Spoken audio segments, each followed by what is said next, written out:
มื้อนี้ก็มาตามสัญญาเนาะพี่น้องเนาะสิมาปล่อยเพลงอ่าเพลงบักโมหวานเนาะพี่น้องเนาะที่ว่าแต่งอ่าล่าสุดนี่แหละว่าซั่นซะเนาะสิมาปล่อยมื้อนี้ม่วนๆก็มาฟังนำกันเด้อพี่น้องเด้อใจจดใจจ่อนั่งรอแม่ค้าตะวันสาดสายตาประสานแม่ค้าตะวันมาขายมักโม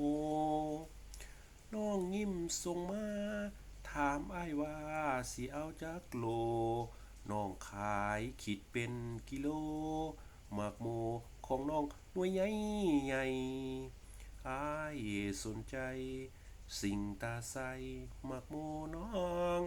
สาดสายตาจ้องมองอยากเป็นเจ้าของหมากโมเจ้า ใจเต้นตึกตัก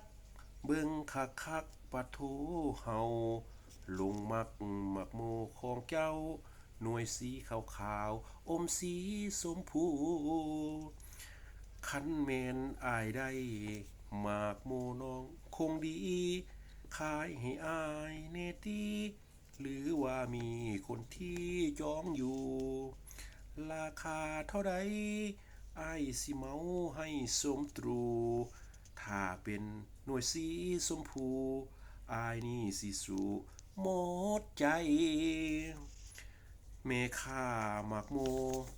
อย่าเล่นโตไปเลยน้องอายหักกิ่งหวังคองหรือว่าน้องบอกเข้าใจอา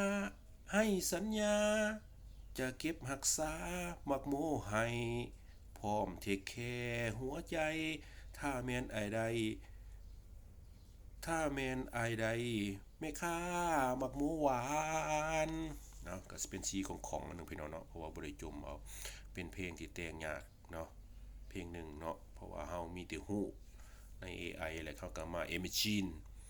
อ่าแต่งให้เป็นเพลงสมบูรณ์เนาะพี่น้องเนาะเอาเป็นยังไงก็ฝากกดไลค์กดแชร์ด้วยพี่น้องเด้อบ่ว่ากันนะพี่น้องเนาะช่วยสนับสนุนกันเอา